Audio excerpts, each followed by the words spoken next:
Hey, what's up? It's Jason Lucchese, and welcome to this video. We're going to be talking about how you can look at properties from either you're going to wholesale it or you're going to rehab it. And rehabbing is really going to come down to if you've got the private money, the hard money, or maybe bank financing. And you're going to have to look at it in a different way, which I'm going to show you in this video so you could dissect and look at the numbers if it makes sense to wholesale a property or to rehab a property because it can vary. It can vary, and it also depends on which market you're in, which we'll talk about here in just a little bit. So let's talk about the things that what you should look out for. So what should you do?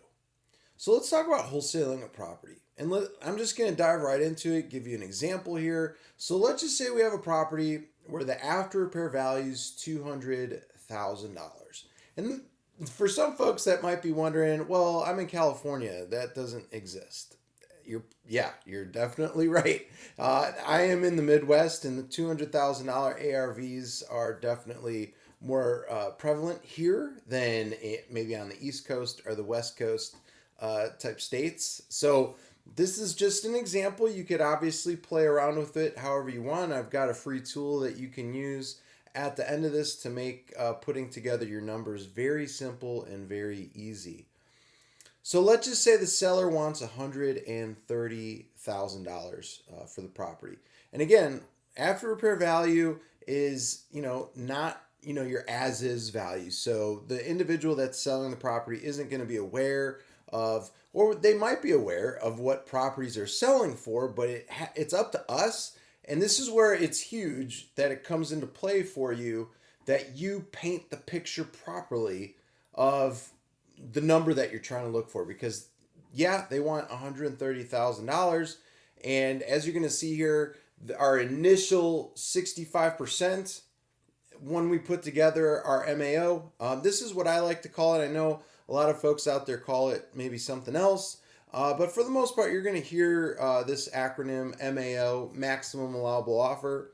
And 65% of $200,000 is $130,000. It sounds pretty accurate, pretty clear to this point, because you hear out there a lot of people start off at 65%. And I'm going to tell you this right now.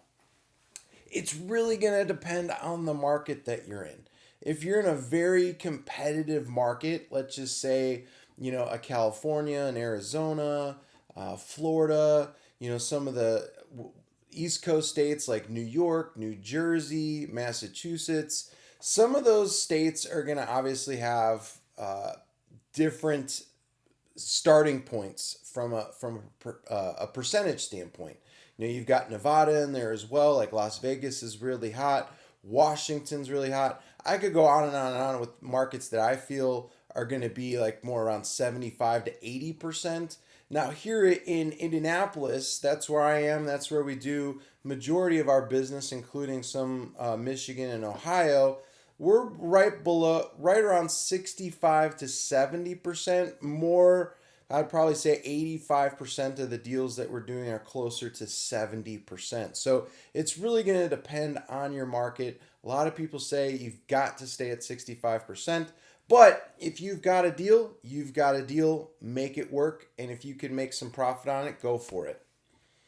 Now, what we're going to do is we're going to run through the numbers that you need to subtract in order to come up with your MAO. So if you're unsure on how to come up with a rehab number and you're not a contractor, okay, that's cool. I'm not a contractor either, and I'm not the handiest of individuals.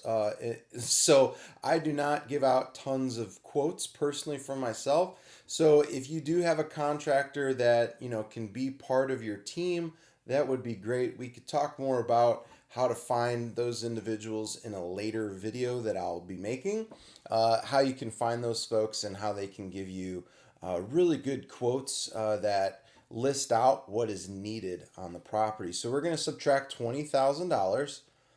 We're going to subtract $1,500 for closing costs. Now, it's going to vary from company to company, and I am a little bit high on this. I like to have my numbers a little bit padded just in case something happens at the closing table and it doesn't catch me by surprise.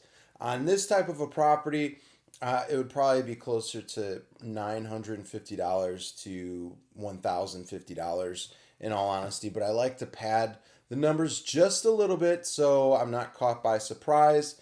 I'm going to subtract a $12,000 fee for us. So either if you're doing an A to B, B to C transaction, or if you're doing an assignment fee.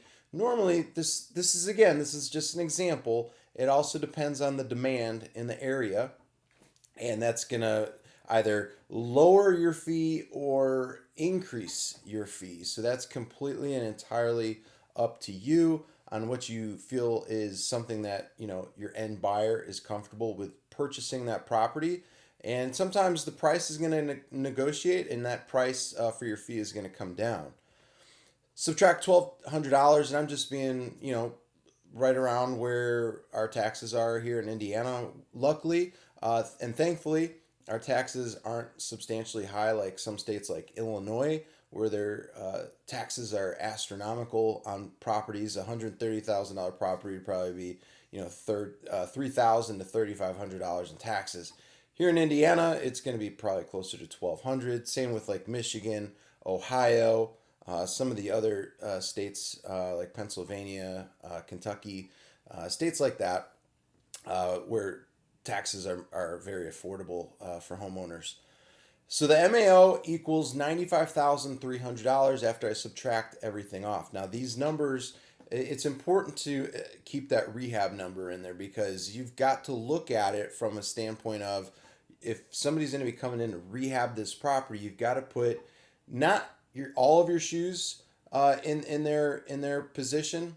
You don't want to be 100% because you're not going to put into your MAO holding costs, utilities, insurance, some of the other things that we'll be talking about on the next slide here. But this is the MAO. Now, are you going to start off at $95,300?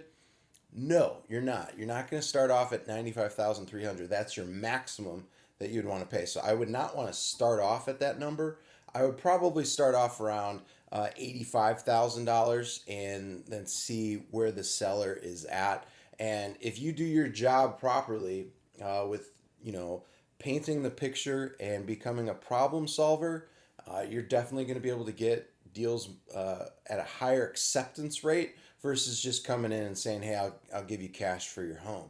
If you could paint the picture and really figure out what the motivations are, not everybody's going to tell you that right over the phone.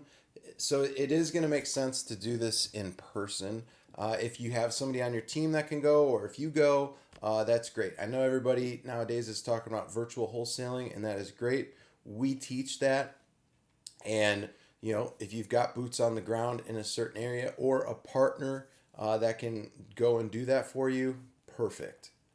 So let's talk about rehabbing a property. Now, the figures are going to be a little bit different.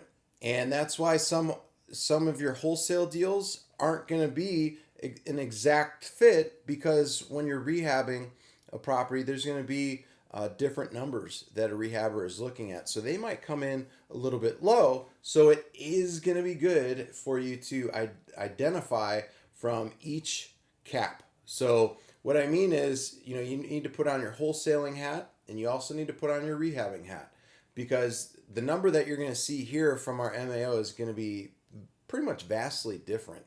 And there's going to be a lot of different fees in here that are different. So the property ARV, we're going to go with the same thing, same example. And seller, again, wants 130. So we need to put together our maximum allowable offer. And 65% of 200,000 is the 130. So we're still there. We're still good. Now we're going to subtract 20,000, same as our wholesaling. We're going to subtract $1,500 for closing costs, and again, padded that number. So we're going to subtract, this is going to be different. I'm going to subtract $35,000 for rehab profits. Now, it really depends on the comfort standpoint for the end investor on what they're wanting to make. Typically, we don't want to be any less than $35,000 on a rehab project. And we don't do a ton of them anymore just because of the high stress that is involved with the rehab. But if it makes sense, then we'll hop into it. But on this example, I just wanted to show you $35,000. Bare minimum is what you want to make.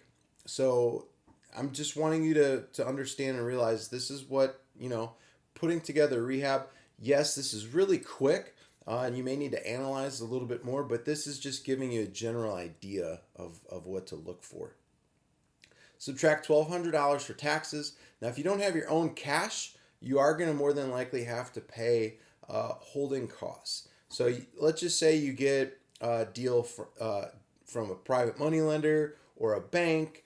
These are definitely not hard money terms. Hard money terms are going to be, double digits, 12 to 15%, and you're going to have to pay points. So that is going to play a role into this as well, especially if you're going to plan on doing wholesaling. You need to really find out, are your cash investors, are they actually cash? Are they liquid?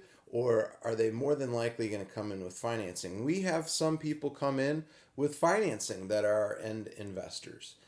And a lot of days, a lot of people are using a company called Finance of America, which you could obviously use them. Their website is foacommercial.com, and they've got great rehab and they've got great rental loans as well. So that's typically what you could see from like a private money lender, a bank, or even going through like a company.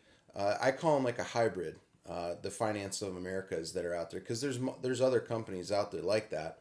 I'm not getting a commission or anything for mentioning their name. I just think it would, if you could get more deals from videos like these, and you could use a company like that, great. So that would be holding costs, and I base it over that's holding the property for 4 months, and it's a rate of 8% amortized over 30 years. And you're going to have to subtract for utilities. And again, depends on time of the year as well. So if you are having a crew in the house and it's winter, it's 15 degrees outside, probably utilities are going to go up a little bit depending on if the house is gas or electric. We're going to subtract $1,500 for insurance. Now, I will tell you this from doing several rehabs, that your vacancy insurance is going to be substantially higher because when you're rehabbing a property, yes, you're doing construction, and you could have a good insurance agent tell you what type of policy is going to be good for you.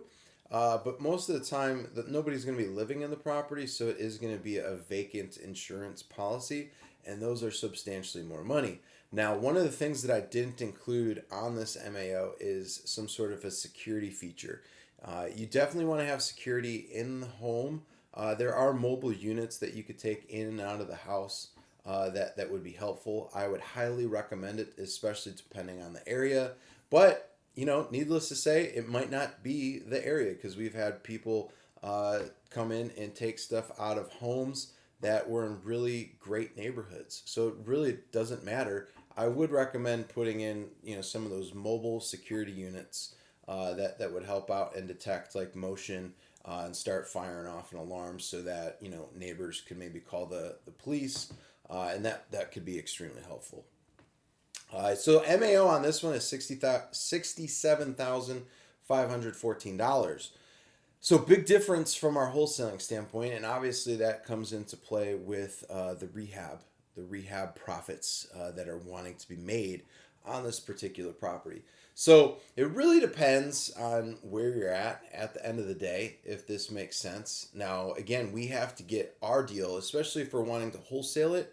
We have to put our thinking cap on and put ourselves in the shoes of the end investor to make sure that this is all making sense at the end of the day, so that we could all be in a win-win situation, because you don't want to have a end buyer purchase a property from you and then them never come back to you because the property just didn't really make them that much money. You want them to keep coming back and back and back, even if it's a buyer that maybe does 4 to 6 rehabs a year, or if it's an investor that purchases 4 to 6 per month.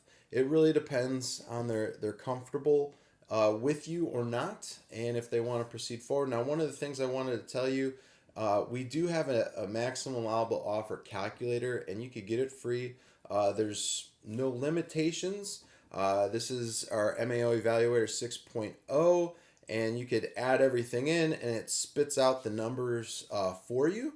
So if this is something that you would like, make sure you comment below saying, please send me the MAO calculator, and we'll reach out to you with a special invitation link. And you could just go to that link and download your MAO calculator absolutely for free. This is what we use, and it saves a ton of time and allows us to streamline the process, either if we have virtual assistants, people on our team, or our acquisition or dispositions manager. It helps out substantially. So if this is something that you would like, just enter below, hey, I would like the MAO calculator, please send that to me. If you enjoyed this video, make sure you hit the like button.